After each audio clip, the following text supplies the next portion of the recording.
What's up, friends, and welcome to another 6-1 Indie Showcase Dev interview. My name is Kyle, and alongside me from the 6-1 Indie side, we've got our editor-in-chief, Harry. How you doing? Hello there. And today we're talking with the developers behind Sliding Hero, Paolo and Gianmarco. How are you guys doing? Hi, everyone. We're doing really good. Thank you. Excellent. Yeah. We are so Gianmarco, excited how to are be you? here. Yeah. Oh, yeah. I'm sorry. Go ahead, Gianmarco. No, nothing. I just wanted to say that it's very hot here, yeah. Oh, Like Paolo said, so. yeah. Very hot. It's been hot nonstop. Even like when it rained, you think it'd cool off. No, not happening here. Before we get into Sliding Hero specifically about the game, and first of all, thank you for allowing us to show it off in our showcase. We're super excited for it. Want to get to know you both a little bit, your backstory in games, how you got started being a game dev, and just what kind of games you guys like playing. So, Paolo, why don't we start with you? Okay, so for me, it's been like some sort of odd journey becoming a game dev because I come from advertising. I always worked for more than 10 years in the industry as a copywriter and project manager, and always in advertising agency during my years. So at some point in 2019, 2020, I wanted to do something for myself, by myself. So I always loved games. I've been playing since I was 6. They gifted me an NES, so I was like already with a mindset. And I started at 6 and then never stopped. And then I was, I wanted to understand how to make games. So it was, and right now there are a lot of, tutorials and tutoring, literature all around that you can actually, documentation and so on that you can actually use to understand more of the industry, but also become part of the industry. So I started studying Unity and C#, and dabbling with the engine to make some demos around here and there, little games. But then in 2021, I asked for a raise at my job. They said no, so I quit and I became a freelance. And then I decided, okay, I want to do a game while I'm still working as a freelance. So in 2022, I started prototyping Sliding Hero while I was working as a freelance, and then actually the game was more like a mini game for another game that I was working on. But something struck me and said, okay, this can be gold. This can become something really interesting. There were already games dabbling with the mechanics, like on mobile we have Mask of the Temple or Poor Thief. There's also Layaway Camp. There is also a big influence in the game. But yeah, as I said, I was prototyping in 2022, and then I got Gianmarco on board. He was working with me in the previous agency I was working for. He's an illustrator and art director. So yeah, we started, imagining what will be the game art and or inspiration for the visual part. So then in 2023, I was still working as a freelance, but then I won at the end of the 2023 a grant, a national grant in Italy that is called Bologna Game Farm, that gave us like 6 months of acceleration program in 2024 from January to July, and they also gave us money. That is, what you need to do to make a game, you need money. Absolutely, yeah. At some point, you need some money. So yeah, it helped us a lot. And then everything you see visually right now in the game has been like 4 months of work. So before it was more like an 8-bit kind of NES game, more like I Love Seeing the Sky, that came out recently, or Zelda 1, basically. So yeah, we got a big influence from Zelda and Link's Awakening and so on. So yeah, this is more or less my journey to become a developer. So now I'm the creative director, game designer, level designer, and programmer of the game. But thanks to the acceleration program, we had some new people coming in, contractors and so on to help us. But basically, it's me and Gianmarco doing the legwork right now. Nice. Awesome. Gianmarco, what about you? You as a history of a person who loves games and just making Sliding Hero. Actually, I am not that much a gamer. I mean, I play mainly games that requires, I don't know, maybe 20, 30 minutes and then you're off. Mainly strategy games like Warcraft. Lately, I play Warhammer 40k a lot.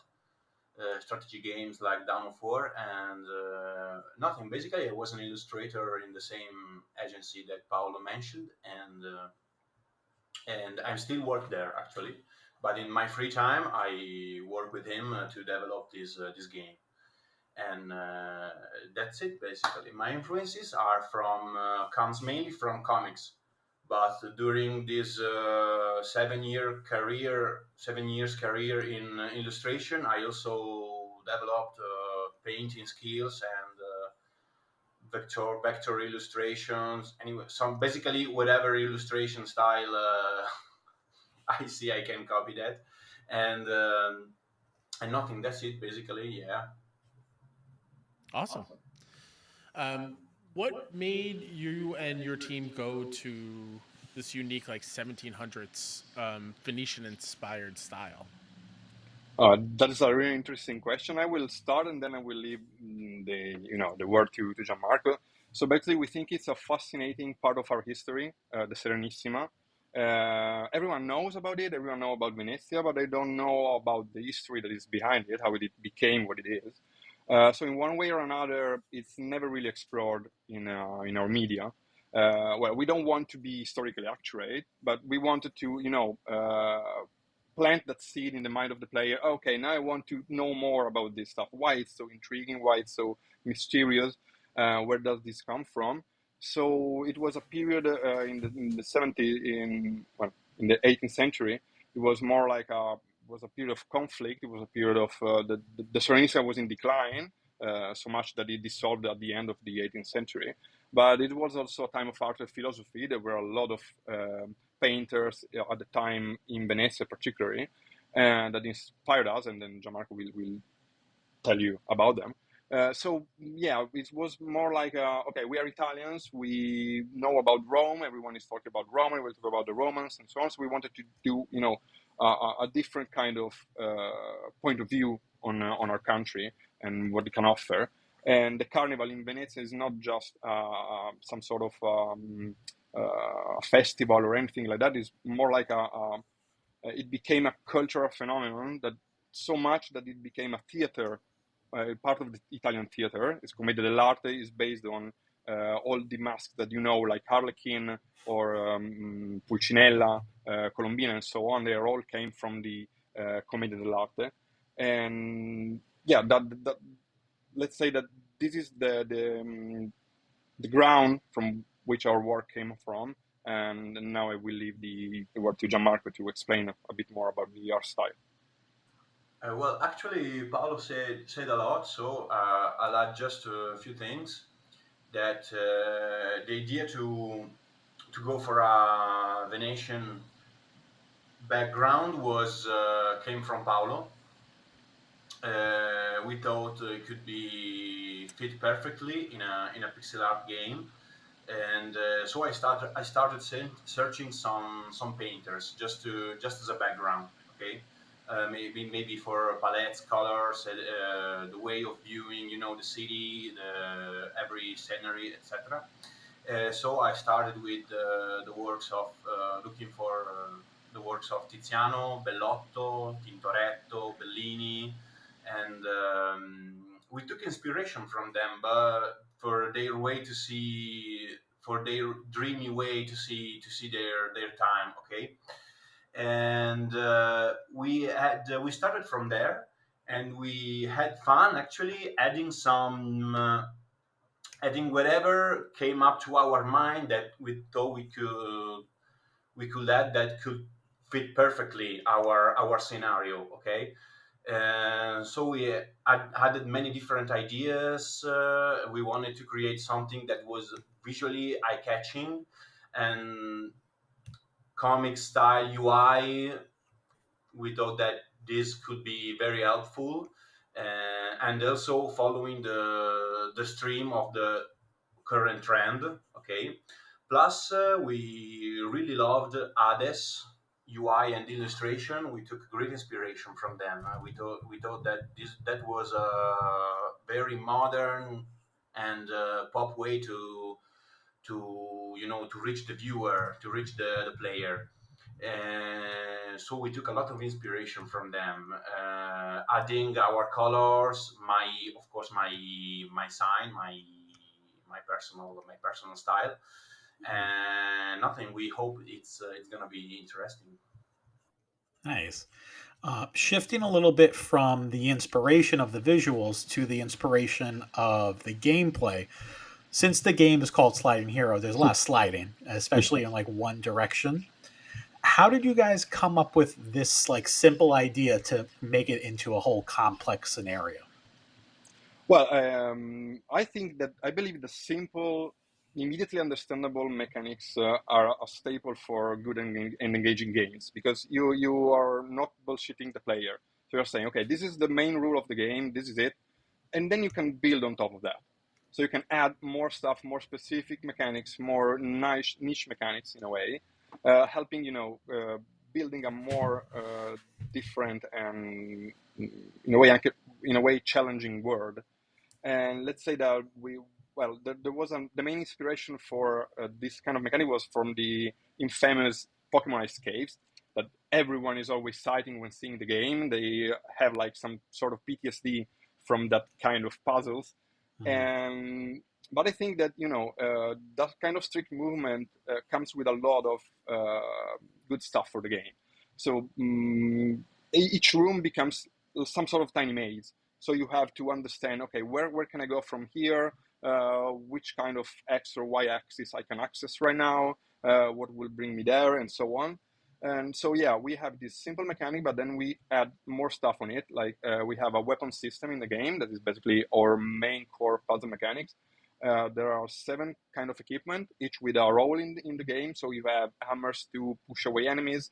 You have spears that block you on one tile. Before, we have different kind of enemies that explode, enemies that will follow you, that will chase you. So you can actually manipulate them, manipulate the player position, the enemy position to solve the puzzle. So it's all intertwined in a way, based all around this sliding mechanic, and everything is built on top of that.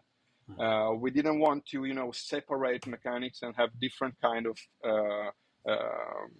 like, I don't know, usually you move like one, in this kind of style of games, like in a Soccerman game, you move one tile like in a turn-based game, and then you have section where you actually slide. We wanted to do, okay, we don't want none of that. We just want the player to slide, and that's it. That's the main way to move. And in the final game, as I say, there will be this different kind of equipment, different kind of enemies, and then you have your all run-of-the-mill kind of mechanics like pushing blocks, destroyables, hazards like spike traps, and so on. But that will just, there are like shared codes between gamers to say, okay, I know what this does. I can add it because it's simple and it doesn't affect the gameplay it doesn't obstruct the player's gameplay. Awesome. Yeah, I like that a whole lot.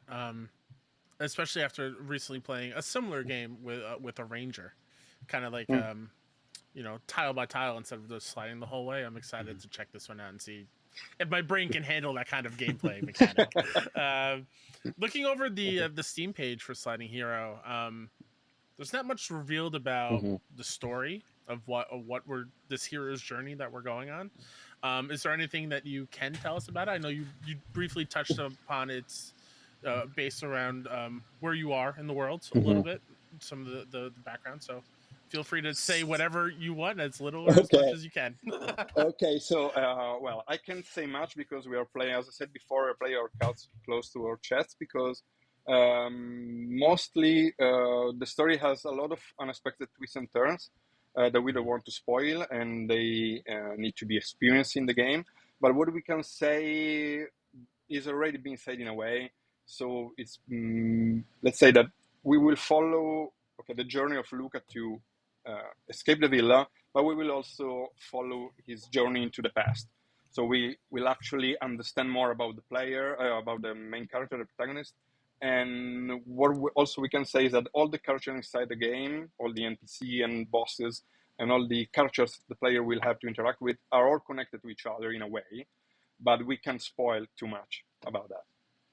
That's fair. I appreciate it. Yeah, we also saw that on your Steam page, you're part of the Pixelated Festival. How has the reception been with that? Have you noticed any upticks in Yeah. engagement, any surprises, anything you want to boast about? Well, the Pixelated Festival was amazing because we didn't expect that much of return in numbers from, because we were like in a plethora of other great games in there. There were a lot of hits of pixel art hits in discounted. There were a lot of amazing demos, but the game got a really following. We doubled our wish list in a couple of days. We were stuck under 1K. Now we are over 1K and so on. So we are actually, the train is moving right now. We got covered by Rock Paper Shotgun for the demo. So Nice. it's starting to, people are starting to That's notice big. the game. Yeah, That's big. great. Yeah, just for the demo, but it gave us a nice uptick in the in the metrics for Steam.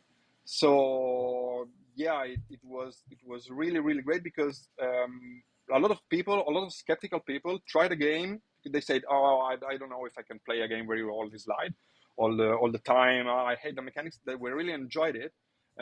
So yeah, I was scared. I thought, okay, maybe this will just will be a failure. It will just bomb. But then people just actually loved it. So yeah, it was an amazing thing. I loved it, and we had a stream going on made by a friend of us, and it was like at some point it reached around I think 300 to 400 people looking, and for that kind of event, also we were overlapping with the Tower Defense Steam Fest, so there wasn't that much of an exposure part of the first 2 days. Then we went like in the third or fourth page, I think, with the festival, but it really gave us a great return. Yeah. that's awesome. So yeah, if anyone is listening, participate in that with a Pixel Day, because it's amazing, and the people out that made it are really friendly, will help you. So yeah, it was an amazing Awesome experience. Absolutely love it. Question for John Marco, and apologize if you already touched on it briefly, but looking at the game and the different art styles from the gameplay perspective, and then when it switched to like the character dialogue, it's a completely different style. Are both of them you? Are there other artists working on this game, and how do you choose which style for which part of the game? Well, actually, we decided together, me and Paolo, um, and the illustration you're gonna find in UI's areas are all mine. And mine, I mean, I made the illustration, and another artist made the graphic design of the UI. Okay. We are a team. We are working with several contractors. Someone making backgrounds in pixel art, another one making, animation, etc. But the comic style of the illustration, yeah, it's me that does that. Plus, I think pixel art and IRS illustration are very very different, but we already saw games that bring this to the gamer. So we thought that could be a more modern way to make a pixel art game, and the link between the two worlds is the colors and the background. The historical background. So the painters I mentioned before, the culture of that period, and the way to express it. It and nothing. Yeah, it's plus something else that we thought could be interesting for the gamer, for the player. It's that we won't depict everything in IRS. Okay, we're gonna represent the main characters, the second characters, the monsters, etc. But not all the backgrounds, not all the environments. there are some small areas that maybe we thought the player could fill the empty space, okay, with his own imagination, starting from our background. I don't know. It's something that really thrills me when I play a game. It's that maybe not everything is explained perfectly, okay, represented perfectly. I like some areas where I could feel part of the creative process, maybe just a little bit, but I think it's okay. No, I I love that definitely too. think some creative ideas from the player too is always a fun, unique aspect to kind of bring in players to kind of jump in and jive as well. Hmm. Yeah, we actually maybe we didn't represent everything, okay, all the characters, etc., but maybe you're gonna see a particular architecture or a particular background, and maybe you're gonna start to imagine it like it's depicted in a comic style, okay, in the comic style we set. No, I don't know. I think it could be something else to reach the mind of the player. No, that's great. The other thing that was on the Steam page is that you guys mentioned speed running, and like it really seemed like it'd be a focus in the game. Have you noticed anyone speed running the demo? What's the speed that you're hoping people get in the final game? Are you ready to have your brain broken with how they try to break the game and stuff like that? And Well, how fast can you beat Yeah. it currently, Paolo? oh, okay. So, well, let's say that the speedrun aspect has been in the game since its inception. Because when I started trying the prototype and make it play like friends and family, they were always, trying to make it the fastest possible route to reach the end of the puzzles. And there was also a big moment during the accelerator program in Bologna Game Farm where they were talking about, okay, if you want to go self-publishing, then you must have a replayable game. How can you make a puzzle game replayable? You either make it like, randomly generated content, but it's impossible for a soccer run game to become this large with a randomly generated content. Or either otherwise you have to have a second story like they did in Voice Stranger and other titles like that, or you have maybe another character that will tell you another story. So we said, okay, what is a fun thing that people can actually do when sliding? Going as fast as they can, because the movement system in the game is structured in a way that you actually can never stop. So you can basically you can mostly never stop, other than when the game saves and there are some cutscene and other stuff. But basically you can actually move from one area to the other and just sliding. If you remember the puzzles and so on, you can go blind and just do everything. So we said, okay, how we can incentivize the kind of stuff? Maybe we can put some sort of metrics inside the game. They're not in the demo right now, but we are building up some system to promote that kind of stuff. So we have metrics, player performances, and so on that will reveal either during the game or at the end of the game. We are still deciding about that. And incentivize maybe a speed run for a new game. So maybe you will have some skills unlocked, some other stuff you already unlocked, so you can actually, okay, now I know the game, I know all the puzzles, which is the fastest route to reach the end, and then you just try. There were a couple of glitches that I'm still considering if to keep it in, like, okay, these are like actually features for the speedrunners or not. So we are still debating about that, but yeah, it's something that emerged during prototyping and then during playtesting and so on. We did a really nice event here in Bologna, in Italy. It's called Svilup Party. It's basically a 2 days, like the old LAN party with a lot of developers, promoting their demo, making it try to other developers or people, and everyone that tried it at some point tried to go faster and faster, because there are system you won't notice it right now because there's no visual feedback, but in the demo, if you never stop moving after 25 moves, it will actually accelerate you, so you can reach an even greater speed. So it actually, okay, maybe there's a lot of maybe there's some backtracking in the game. So in a classic Metroidvania, you have resources to gather or enemies to kill. In this case, you solve the puzzle is gone.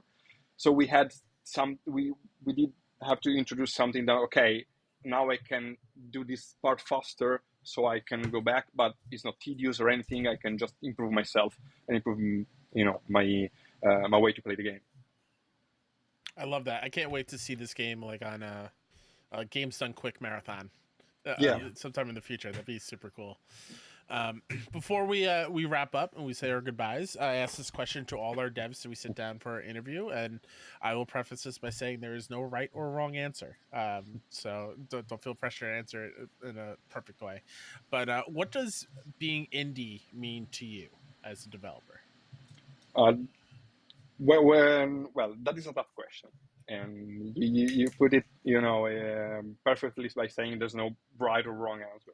But I think that the indie video movement has evolved and changed a lot since 2010, when there was the big revolution with Braid and Super Meat Boy and so on. So nowadays the production tools we have available, as I said before at the start, have become easier and easier to learn. So there are a lot of creative people that can access this kind of media, and they can actually, okay, now I can code this game. I'm not just an idea man. I can actually make the idea. And so I think right now there's a lot of naivety, at least in myself, and I think also in the people that are working with me, a lot of risk taking, because this is a ambitious project. For even if it's tiny, it's we're trying to do something different, something that is not bound to the usual. Okay, there are a lot of vampire survivors. Like, okay, you have to do a vampire survivor. Like, I'm a bit of I love Chris Zukowski. I love his marketing tools and everything, but I despise the marketing vision that, okay, you only have to do something that sells. Because maybe only something that does already sold. Maybe there's something right now that is not selling because no one is making it. So you have to try. You have to create in a way, it's like what Apple did. I'm not Apple, but they did the iPhone. No one was asking for it, but then it blew our mind. So maybe I think indie right now is like that. So you're trying to do something different, something new, something extra, and go in ways that no one tried before. Like, I think that. there's a great game that from Playstack. It's a Gray Studio, I think is the name of the studio. It's The Case of the Golden Idol, a pixel art detective game. It's an amazing game, but probably if you went to Ubisoft or whatever, they would say, "Wow, this is crap. They won't sell anywhere," and then it sold a lot because they believed in that. So yeah, I think there's room for experimentation right now. A lot of room for experimentation, and something that the industry needs. Absolutely. No, I love that answer. And a few years down the line, we'll see AAA borrow from indie games because they're not afraid to take those risks, like you were saying. Yeah, and we're already seeing it with the roguelites and stuff like that. Yep, big time.